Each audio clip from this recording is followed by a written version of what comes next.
नमस्कार, मैं हूं Vivek Shrivastava. Modi at command centre, ISRO का प्लान फ्यूचर, इस पर हम आपको डिटेल्ड रिपोर्ट दिखाएंगे।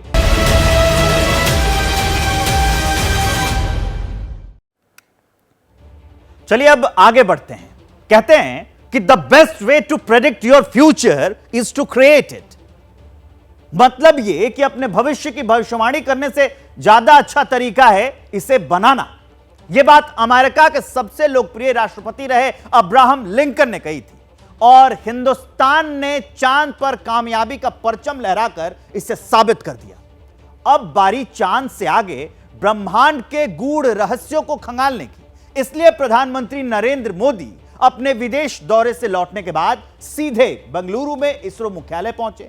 चंद्रयान की कामयाबी को लेकर वैज्ञानिकों के हौसले को अफजाई किया, पीठ थपथपाई, वैज्ञानिकों के संघर्ष का जिक्र कर कई बार भावुक भी हुए। इसरो में करीब 45 मिनट की स्पीच में प्रधानमंत्री मोदी ने 3 बड़े ऐलान किए। यह ऐलान क्या है और इसरो का फ्यूचर प्लान क्या है, इसी को विस्तार से बताती यह हमारी सुपर एक्सक्लूसिव रिपोर्ट है। गौर से देखिए।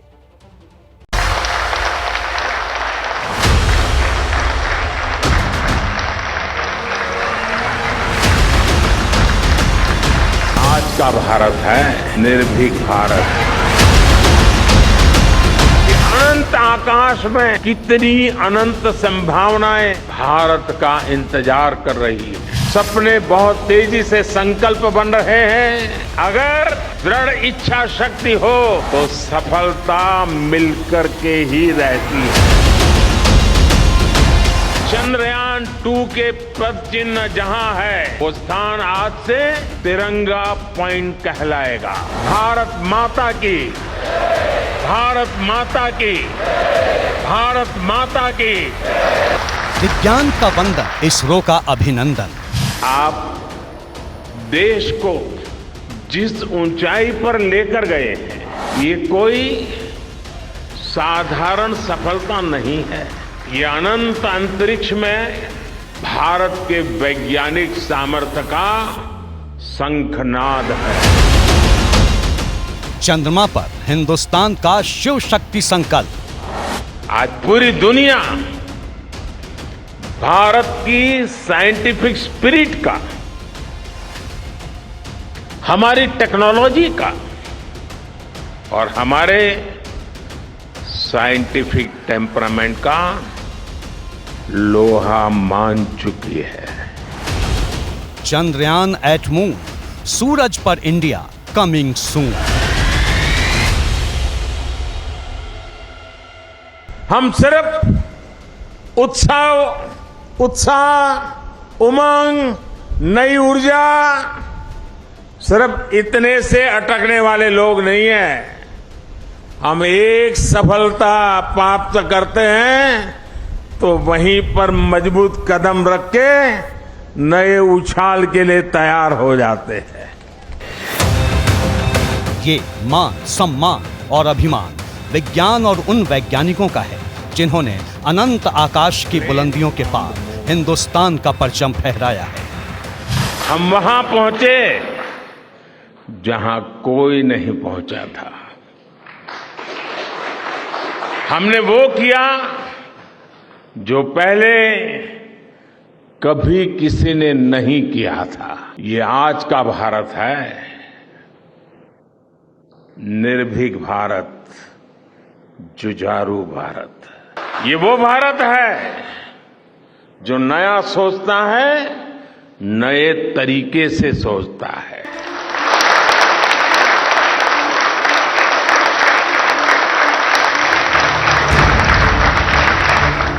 भारत माता के जयकारों और तालियों की गूंज। ऐसा ही अद्भुत दृश्य था जब इसरो के वैज्ञानिकों की कई साल की तपस्या को सैल्यूट करने प्रधानमंत्री मोदी इसरो के कमांड सेंटर पहुंचे। ग्रीस दौरे से लौटने के बाद पीएम मोदी सीधे बेंगलुरु पहुंचे। बेंगलुरु पहुंचने के बाद मोदी सीधे इसरो मुख्यालय पहुंचे। इसरो कमांड सेंटर में चंद्रयान 3 के वैज्ञानिकों से मुलाकात की। इसरो कमांड सेंटर में पीएम मोदी को वैज्ञानिकों ने पूरा चंद्रयान मॉडल दिखाया। चंद्रयान 3 मिशन के नतीजों और मिशन के बारे में पूरी जानकारी दी। इसरो कमांड सेंटर पर इसरो चीफ एस सोमनाथ ने पीएम मोदी को गुलदस्ता देकर स्वागत किया। पीएम मोदी ने इसरो चीफ को गले लगाया और पीठ थपथपाई। प्रधानमंत्री जब कमांड सेंटर पहुंचे तो वैज्ञानिकों ने 5 मिनट तक ताली बजाकर उनका स्वागत किया।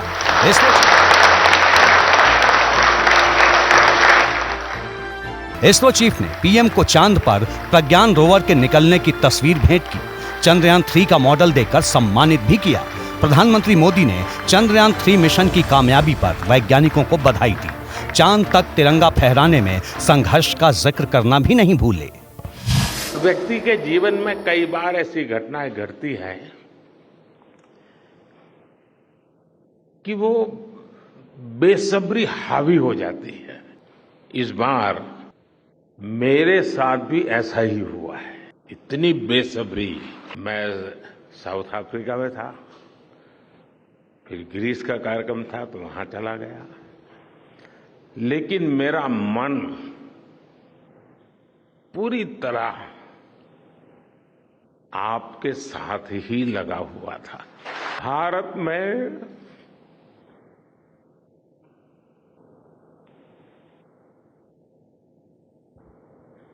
आते ही जल्द से जल्द आपके दर्शन करना चाहता था। आप सबको सैल्यूट करना चाहता था। प्रधानमंत्री मोदी अपने विदेश दौरे के बाद दिल्ली लौटने से पहले बेंगलुरु में देश के वैज्ञानिकों को नमन करने पहुंचे। पीएम मोदी ने इसरो के कमांड सेंटर से 3 बड़े ऐलान किए। पहला ये कि हर साल देश 23 अगस्त की तारीख को नेशनल स्पेस डे के रूप में मनाएगा। दूसरा ये कि चांद पर लैंडर जिस जगह उतरा वो जगह शिव शक्ति पॉइंट कहलाएगी। और तीसरा, चांद पर जिस जगह चंद्रयान 2 के निशान हैं उस पॉइंट का नाम तिरंगा होगा। इसरो सेंटर में अपने करीब 45 मिनट की स्पीच के दौरान कई ऐसे मौके भी आए जब प्रधानमंत्री भावुक नजर आए। सैल्यूट आपके परिश्रम को, सैल्यूट आपके धैर्य को, सैल्यूट आपकी लगन को, सैल्यूट आपकी जीवटता को, सैल्यूट आपके जज्बे को। वाकई ये देश के वैज्ञानिकों का ही कमाल है जिसकी जय जयकार पूरी दुनिया कर रही है। ये असंभव को संभव बनाने वाली संघर्षों की ऐसी गाथा है जो सदियों तक जीवित और जीवंत रहेगी। यही वजह है कि प्रधानमंत्री का एक एक शब्द देश का मान बढ़ाने वाले वैज्ञानिकों की मेहनत और संघर्ष को आकार दे रहा था। आपने जो किया है, जो साधना की है, वो देशवासियों को भी पता होना चाहिए। भारत के दक्षिण हिस्से से चंद्रमा के दक्षिणी ध्रुव तक चंद्रयान की ये यात्रा आसान नहीं थी। मून लैंडर की सॉफ्ट लैंडिंग सुनिश्चित करने के लिए हमारे वैज्ञानिकों ने इसरो की रिसर्च फैसिलिटी में आर्टिफिशियल मून तक बना डाला। अब इतने सारे एग्जाम देकर हमारा मून लैंडर वहां गया है तो उसे सक्सेस मिलनी ही मिलनी थी। प्रधानमंत्री मोदी ने इसरो सेंटर में काफी वक्त गुजारा, लेकिन प्रधानमंत्री के बेंगलुरु पहुंचने से पहले सियासत भी हुई। कांग्रेस नेता जयराम रमेश ने ट्वीट किया, इल्जाम लगाया कि कर्नाटक के मुख्यमंत्री और उप मुख्यमंत्री को कथित तौर पर प्रोटोकॉल के तहत एयरपोर्ट पर पीएम का स्वागत करने से रोका गया। पीएम मोदी ने इसका जवाब बेंगलुरु के एयरपोर्ट से ही दे दिया। इतनी दूर से आना था तो कब पहुंचेंगे, 5-50 मिनट इधर उधर हो जाता है। तो मैं यहाँ आदरणीय मुख्यमंत्री जी, उप मुख्यमंत्री जी, गवर्नर साहब, उन सबको रिक्वेस्ट किया था कि आप इतना जल्दी जल्दी कष्ट मत उठाइए, मैं तो वैज्ञानिकों को प्रणाम करके चला जाऊंगा। तो मैंने उनको रिक्वेस्ट की थी, लेकिन मैं जब विधिवत रूप से कर्नाटक आऊंगा, जरूर मुख्यमंत्री जी, उप मुख्यमंत्री जी प्रोटोकॉल जरूर निभाए, लेकिन उन्होंने सहयोग किया, मैं उनका आभार व्यक्त करता हूं, अभिनंदन करता हूं। वैसे चंद्रयान पर राजनीति चांद की सतह पर लैंडिंग से पहले ही शुरू हो गई थी। बीजेपी और कांग्रेस में तभी से घमासान जारी है, लेकिन देश के वैज्ञानिक अंतरिक्ष में परचम लहराकर खुश हैं। इस बीच बेंगलुरु से लौटने के बाद प्रधानमंत्री दिल्ली पहुंचे तो एयरपोर्ट पर उनका जोरदार स्वागत किया गया। बीजेपी अध्यक्ष जेपी नड्डा समेत पार्टी के हजारों कार्यकर्ता पीएम मोदी के स्वागत के लिए मौजूद थे। दिल्ली में भी प्रधानमंत्री ने बताया कि जिस जगह लैंडर उतरा है उस जगह का नाम शिव शक्ति होगा। जहां पर चंद्रयान 3 ने लैंड किया हुआ है, उस पॉइंट को एक नाम दिया गया और नाम दिया है शिव शक्ति। और जब शिव की बात होती है तो शुभम होता है, और शक्ति की बात होती है तो मेरे देश की नारी शक्ति की बात होती है। प्रधानमंत्री मोदी के ऐलान के बाद पूरा माहौल हर हर महादेव के जयकारों से गूंजने लगा, लेकिन कई लोगों को ये बात नागवार गुजर रही है। चांद पर लैंड करने वाली जगह का नाम शिव शक्ति रखने पर कुछ सियासी दलों को ऐतराज है। हास्यास्पद है। बीजेपी और बीजेपी के नेताओं की आदत बन गई है कि वो कभी सड़कों के नाम बदलते हैं, कभी शहरों के नाम बदलते हैं, और अब वो चांद तक पहुंच गए। क्या चांद की उस धरती के मालिक हैं प्रधानमंत्री जिसका वो नाम रख रहे हैं? प्रधानमंत्री सिर्फ राजनीति कर रहे हैं, इसके अलावा कुछ नहीं कर रहे। कांग्रेस ने सवाल उठाए तो बीजेपी ने भी जवाब देने में देर नहीं की। कईयों के लिए परिवार फर्स्ट, बाकियों के लिए राष्ट्र प्रथम, यही अंतर हमने पहले दिन कहा।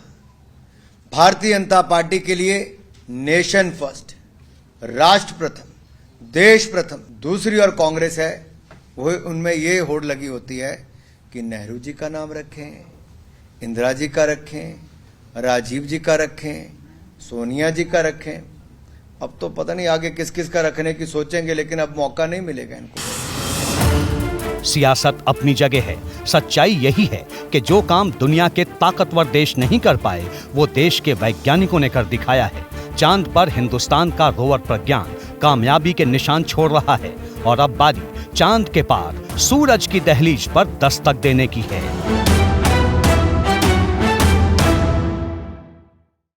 देश चंद्रयान की कामयाबी का जश्न मना रहा है। दुनिया हिंदुस्तान की ताकत, हैसियत और काबिलियत का लोहा मान रही है, तो दूसरी ओर देश के वैज्ञानिकों ने अनंत आकाश की बुलंदियों पर एक और इतिहास रचने की तैयारी कर ली है। चांद की पहेली सुलझाने के बाद इसरो ने सूरज के रहस्यों से पर्दा हटाने का फैसला कर लिया है। भारत अपना पहला सोलर मिशन लॉन्च करने वाला है, जिसका नाम आदित्य L1 रखा गया है। यह मिशन कब लॉन्च होने वाला है, इसका मकसद क्या होगा और कैसे इस मिशन की कामयाबी स्पेस साइंस में हिंदुस्तान को और बुलंदी पर ले जाएगी, जानना चाहते हैं तो यह रिपोर्ट आपको जरूर देखनी चाहिए।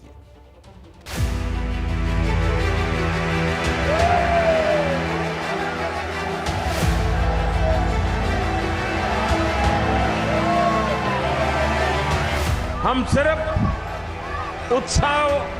उत्साह, उमंग, नई ऊर्जा, सिर्फ इतने से अटकने वाले लोग नहीं हैं। हम एक सफलता प्राप्त करते हैं तो वहीं पर मजबूत कदम रख के नए उछाल के लिए तैयार हो जाते हैं। यही संकल्प है, यही प्रण है। चांद से आगे अब सूरज तक पहुंचने की तैयारी है। जिस वक्त हिंदुस्तान का रोवर चांद पर चहलकदमी कर रहा है, तब देश कैसे चांद से आगे निकलने का संकल्प कर चुका है, जानना चाहते हैं तो प्रधानमंत्री नरेंद्र मोदी से ही सुनिए। जल्द ही सूर्य के विस्तृत अध्ययन के लिए ISRO Aditya L1 mission launch करने जा रहा है। 23 अगस्त को जब चंद्रयान ने चांद की सतह को छुआ था, प्रधानमंत्री मोदी ने उसी दिन इसरो के एक और इतिहास रचने की तैयारी का ऐलान कर दिया था। दुनिया चांद पर भारत की कामयाबी की गवाह बन चुकी है, लेकिन यह मिशन यहीं नहीं थमने वाला है। चंद्रयान के बाद अब सूरज की पहेली सुलझाने की बारी है। इसरो सूरज के रहस्य को जानने के लिए मिशन जारी करने वाला है। इस सोलर मिशन का नाम आदित्य एल रखा गया है।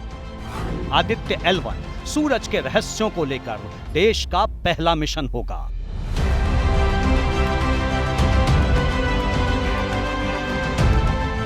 जिस सूर्य के बिना धरती का वजूद नामुमकिन है,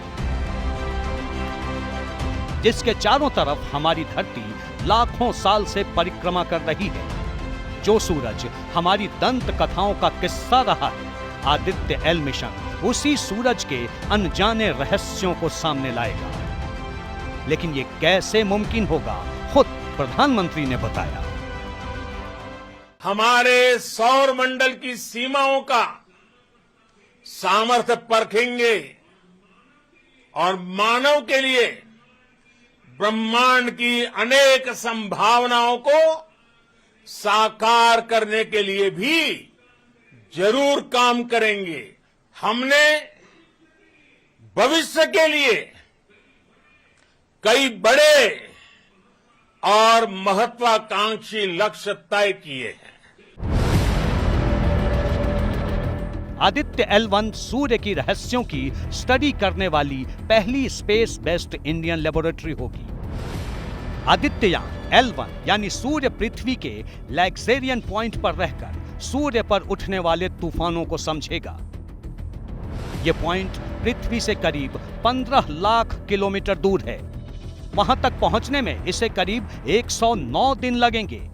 यह मिशन कब लॉन्च होगा, यह भी इसरो ने क्लियर कर दिया है।